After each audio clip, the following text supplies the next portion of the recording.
नमस्कार साथियों।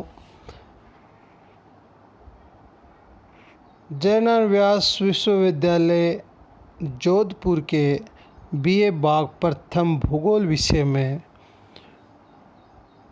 जलवायु विज्ञान के अंतर्गत जलवायु से संबंधित महत्वपूर्ण विषय से वायुमंडल एवं संरचना, सौर्य विकिरण, ऊष्मा बजट, सूर्य तप एवं अनेक जलवायु घटनाओं के बारे में बताया गया है। उन्हीं में से आज हम सूर्य तप इंसोलेशन के बारे में चर्चा करेंगे। जैसा हम सबको ज्ञात है, पृथ्वी पर जितनी भी जलवायु घटनाएं होती हैं वो सारी सूर्य की ऊर्जा से ही संचालित होती हैं। सूर्य एकमात्र स्रोत है जो हमें ऊष्मा प्रदान करता है, ऊर्जा देता है, और यह ऊर्जा लघु तरंगों के रूप में हमें प्राप्त होती है, जो सूर्य में होने वाली एक रासायनिक अभिक्रिया के द्वारा पृथ्वी के या सौरमंडल में प्राप्त होती है। सूर्य है क्या? सूरज एक गैस का भंडार है जिसके अंदर हाइड्रोजन और हीलियम गैस पाई जाती है। वहाँ पे जब हाइड्रोजन का संलयन होता है और ऊर्जा मुक्त होती है, ये ऊर्जा हमें फोटोन के रूप में प्राप्त होती है।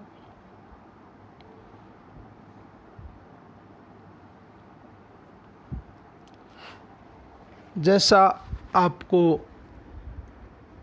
पहले भी बताया जा चुका है कि पृथ्वी के जैवमंडल की जितनी भी गतिविधि हैं वो सूर्य ताप से संचालित होती हैं,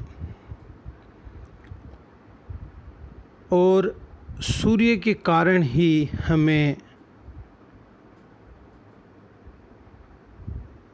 पृथ्वी पे होने वाली मौसमी घटनाओं का अनुभव होता है।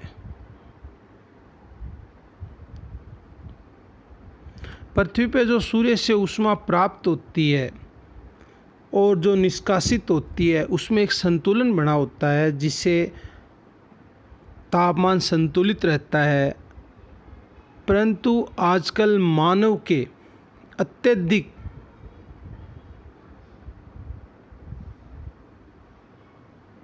प्रभाव से जो संतुलन था वो बिगड़ गया, और पर्यावरणीय असंतुलन की घटनाएं जैसे ग्रीन हाउस गैसों के उत्सर्जन, ग्लोबल वार्मिंग और जलवायु परिवर्तन जैसी घटनाएं होने लगी हैं।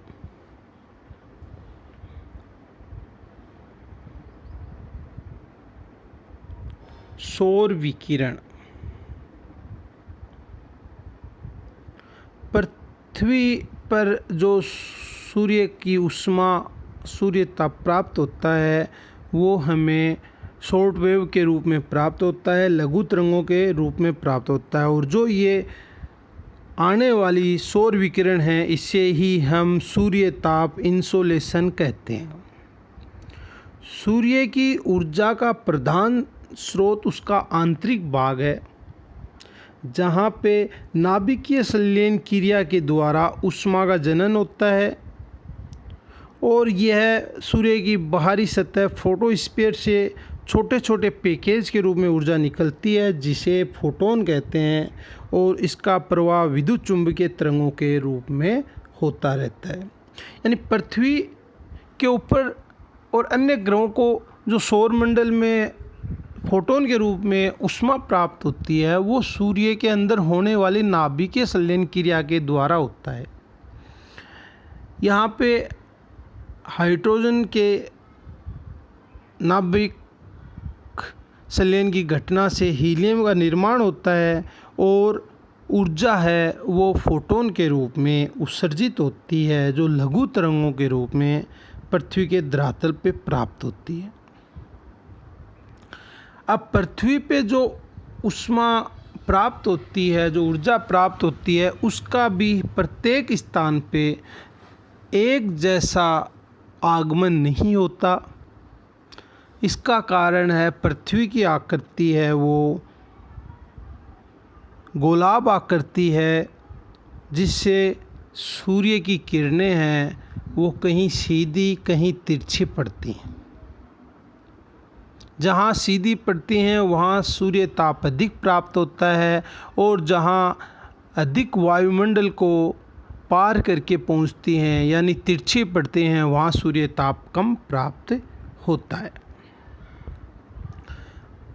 पृथ्वी औसत रूप से वायुमंडल की ऊपरी सतह पर 1.94 कैलोरी प्रति वर्ग सेंटीमीटर प्रति मिनट ऊर्जा प्राप्त होती है। इसको सौर स्थिरांक कहते हैं और इसे लेंजली से व्यक्त करते हैं। तो सौर स्थिरांक है वो है 1.94 कैलोरी प्रति वर्ग सेंटीमीटर प्रति मिनट, जिसको लेंजली से व्यक्त करते हैं। और लेंजली एक क्षेत्र पर ऊर्जा वितरण की इकाई है। इसे ऊष्मा का घनत्व भी कहा जाता है और यह सौर विकिरण को मापने के लिए उपयोग किया जाता है।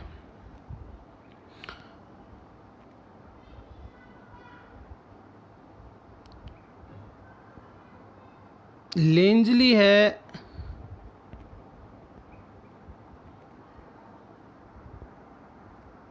ये सौर स्थिरांक को व्यक्त करने की एक इकाई है और सौर स्थिरांक है वो 1.94 कैलोरी पर वर्ग सेंटीमीटर पर मिनट होता है और इसका काम सौर विकिरण मापने के काम भी आता है।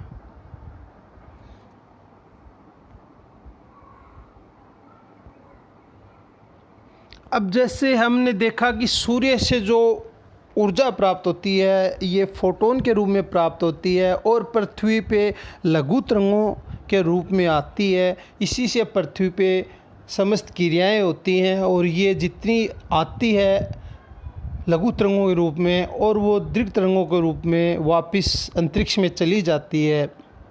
परंतु मानवीय गतिविधियों के कारण इसका संतुलन बिगड़ रहा है और तापमान वृद्धि होती जा रही है, जिसमें विभिन्न ग्रीन हाउस गैसें भी उत्तरदायी हैं, जिससे ग्लोबल वार्मिंग, जलवायु परिवर्तन जैसी घटनाएं होती हैं। पृथ्वी पर प्रत्येक जगह पे सूर्य तप है वो समान नहीं होता। इसका कारण पृथ्वी की आकृति गोलाब है और कहीं पे सूर्य की किरणें तिरछी तो कहीं पे सीधी पड़ती हैं। इनके अलावा भी सूर्य ताप के वितरण को प्रभावित करने वाले बहुत सारे कारक हैं। उनका विवरण इस प्रकार है। सूर्य तप का वितरण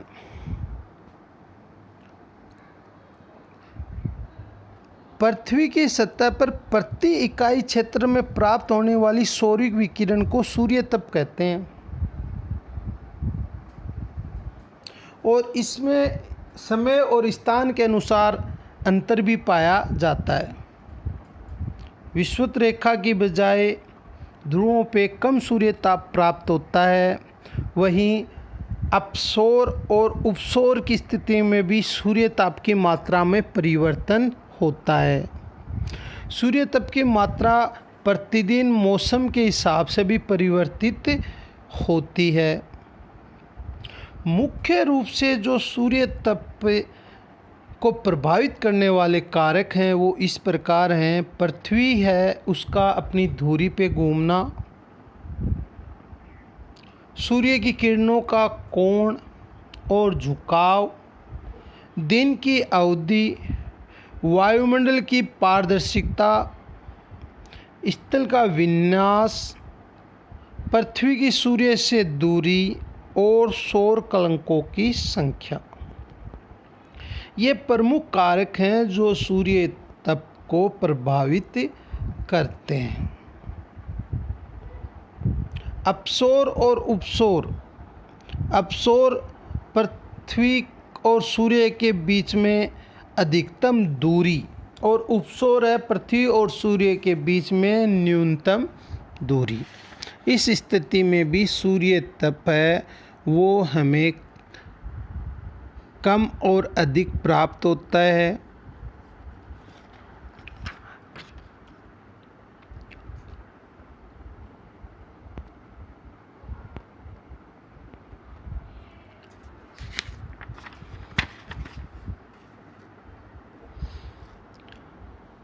जब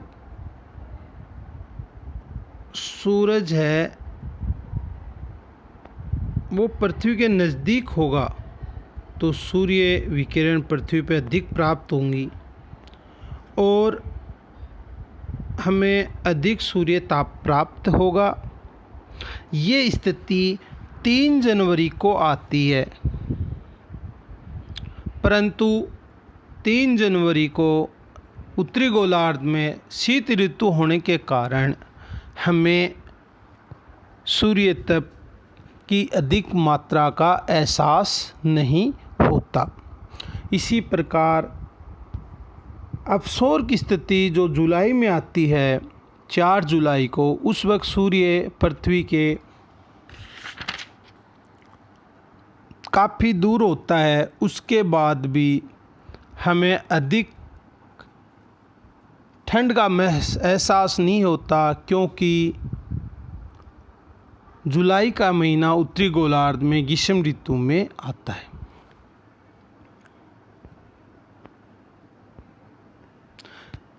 डायग्राम से हम देखते हैं कि 4 जुलाई को सूर्य है वो 152 मिलियन किलोमीटर दूर होता है। वहीं 3 जनवरी को सूर्य है वो 147 मिलियन किलोमीटर दूर होता है और इस सूर्य तप की मात्रा में परिवर्तन होता है। अब सूर्य के कोणों का झुकाव, जैसा हम जानते हैं कि पृथ्वी अपनी अक्ष पे घूमती है और सूर्य के सामने जो हिस्सा पृथ्वी का रहता है वहाँ सूर्य तप अधिक प्राप्त होता है, दूसरे हिस्से पे सूर्य तप नहीं प्राप्त होता।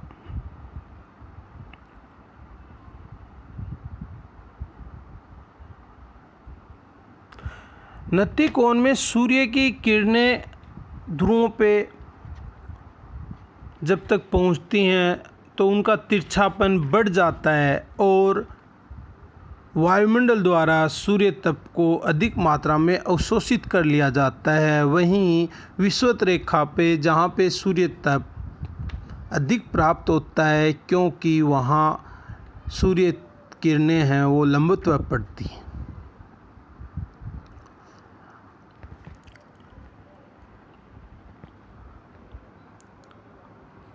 तो सूर्य की जो ऊर्जा है वो पृथ्वी की समस्त गतिविधियाँ संचालित करने में सहायक होती है। दूसरे शब्दों में कहें कि पृथ्वी पे जीवन है वो सूर्य ताप से ही संभव है।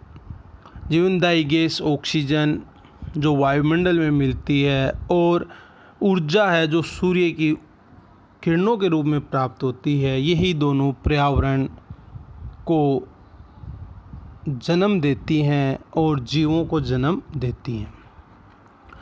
सूर्य तप के वितरण को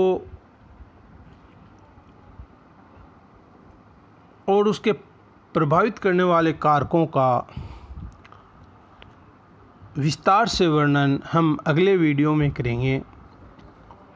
यहाँ हम आपको सूर्य विकिरण एवं सूर्य ताप के परिचय से संबंधित जानकारी देने के लिए ही इस विषय को चुना था।